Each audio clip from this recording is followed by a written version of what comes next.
PAARL is celebrating, as we know, its founding anniversary this year, its 50th year.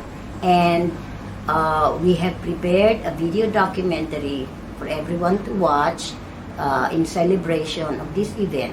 Unfortunately, we have very few pictures of the early founding years. So we have decided to do it storytelling wise, to narrate the events that transpired from the earliest founding years, 1972, 73, up to about 1985, 86. So here we are doing the story for you. Okay, now we have Mrs. Corazonera with us, who is among the founding members, and she was one of those who attended the PAASCO conference. Tell us about it, Cora. Okay. Thank you, your Madam Chair. Actually, the birth of PAARL came as a result of the PAASCO conference held on September 18 to 19, 1972, 2 days before martial law was proclaimed, wherein a resolution to the effect that an association of academic and research libraries be organized as soon as possible, and that a committee of 5 was formed to formulate a constitution and bylaws of the association, was approved by the board of Philippine Accrediting Association of Schools, Colleges, and Universities, or PAASCO. That's PAASCO. Yes. Okay. Now we have established the birth of PAARL from September 1972. I was wondering why we have acknowledged 1973 as the founding year of PAARL, no? So let's hear from Dr. Sonia Jimentisa to explain to us why are we celebrating 1973 as the founding year. So the founding year has been acknowledged as 1973 because the first General Assembly was held in January 20, 1973 to ratify the Constitution and bylaws of the Philippine Associations of Academic and Research Libraries. Now let's hear from Ms. Ana Fresnido about the election of the first board of PAARL.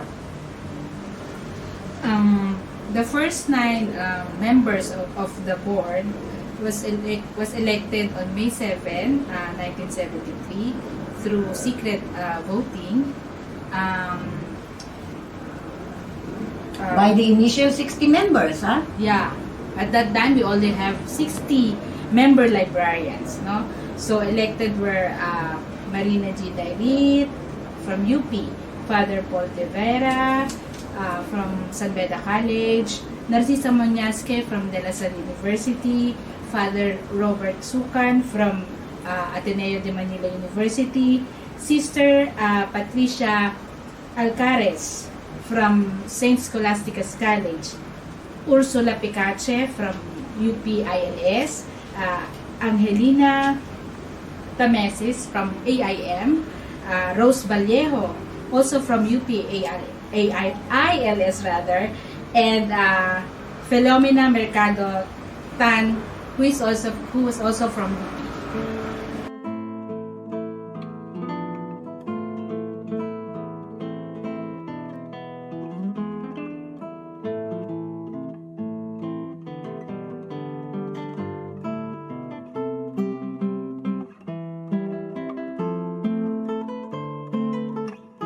In August 1974, the first maiden issue, inaugural issue to ng PAARL newsletter was released.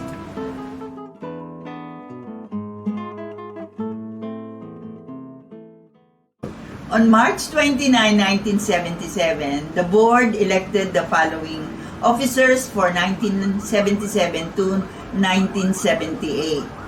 Nena Mata as President, Juana Abelio as Vice President, Mirna Espeliciano as Executive Secretary, and Esperanza Santa Cruz as Treasurer, with Pat Nevera, Gorgonio Siega, Clarissa Di Malanta, Leonor Gregorio, Belen Angeles as Director, and Marina G. Dairit as ex-officio. Kailan nga ba yung nag-meeting sila, general meeting, tapos they, for the first time, they displayed the banner, no, ng flag ng PAARL. Mrs. Versosa, it was in a meeting in May 28, 1977, when in a general meeting at the LSU, wherein they decided on, they approved lemon yellow as the color with black letterings. And would you believe this was designed by our very own Leonor Gregorio of Yes. UP Los Baños? Yes, Leonor, wherever you are, we credit the PAARL banner sa iyo. Thank you. Thank you. Aha! In the same year, 1977, I think it was December, we had the first seminar. Ana, can you tell us about it? Naku, paborito ko yung topic ng seminar. The topic was on descriptive and subject classification of Filipiniana materials. So yung invited speakers were Emelinda De Jesus and Susana Ferrer, no? This was attended by 25 lang well-selected catalogers, no? From all over the country.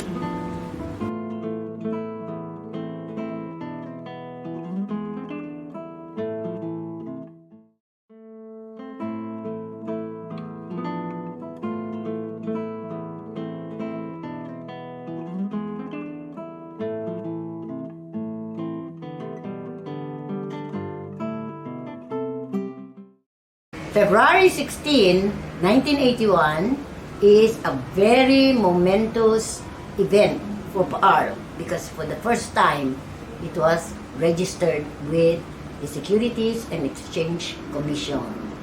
It was a requirement for all associations to register with SEC. Walang nakakaiwas diyan. Sunod-sunod silang lahat ng mga association who registered with SEC. So, 1981 ang PAARL.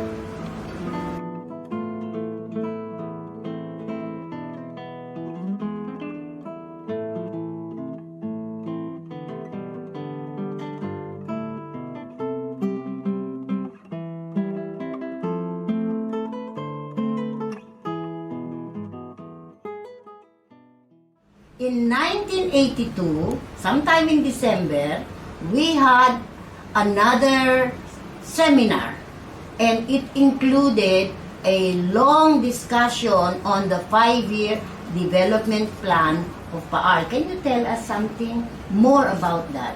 Okay, Miss Angela, the seminar was held in St. Louis University, Baguio. The title of which is Project Management. And I'm happy that it was funded by the Fund for Assistance in Private Education. I was the librarian then. And one of the outputs of the seminar is a 5-year development plan for PAARL. For the first time, we had that for discussion. And there were 3 priority areas for the development program. First is, of course, training for librarians. Second is collection development. And the third is networking and collaboration. And the following year, we were able to implement some of the programs. Sino nga ba yung direction, yung gumawa? Okay. Ng- Mr. Berfuerte, from FAPE, who was the program director I forgot na, but it was one, computerization of libraries, and part of which on networking was the Aralin project. It's a cooperative cataloging program to enhance or to automate the collection of academic libraries in the Philippines, particularly Filipinian. So, Mrs. Coronera was elected president in 1983 and for the first time was re-elected in 1984. So she was the first president who served for 2 consecutive years. And do you remember, Mrs. Versosa, that it was in 1983 that the first printed form of PAARL newsletter came about? And that is the 10th year anniversary issue. Yeah, and what is Significant? about it is that they applied for the ISSN For the first time. For the first time. Very good indeed. Cora, there's something very significant about January 31, 1985. At that General Assembly, they ratified the Constitution and Bylaws amendments. What was the amendment? Okay. During the General Assembly, the PAARL Constitution and Bylaws were amended. The term of office for all directors except the Vice President was fixed for 1 year, and the Vice President became President-elect. Natuloy yung 5-year development program, kasama yan sa 5-year development program na i-develop ng FAPE, funded by FAPE, yung mga training for the staff, library staff. Can you tell us more about that particular program? Well, it was a six-week course, on staff development program, and of course, this was sponsored by PAARL together with FAPE and was conducted by CEU Graduate School Department of Library Science. Yung participants were 16 academic librarians from regions 1 to 5. Ito actually is the second phase of the PAARL FAPE CEU project on staff development. Okay. The Center for Library Science was in University of San Carlos for the Visayas and Mindanao librarians. So, CEU took care of regions 1 to 5, while University of San Carlos took care of librarians, academic and research librarians in Visayas and Mindanao.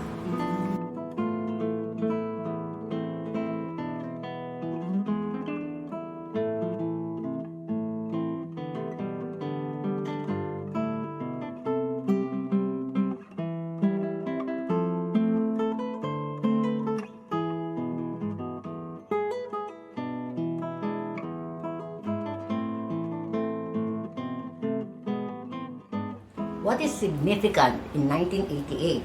That's the year where President Lolita Gonzales appointed former founding President Marina G. Dairit to chair the Committee on Library Standards.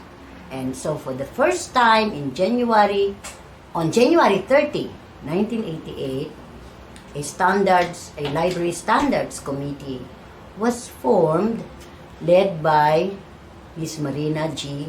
Dairit. And she proposed several provisions that for the first time uplifted the standards for academic and research libraries. Before December 1988, Ms. Marina G. Dairit presented the final document on the 1988 Library Standards for Academic Libraries, and it was published in the Dex Bulletin series of 1988, December also. And I think UP has an extant copy of that particular publication.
you.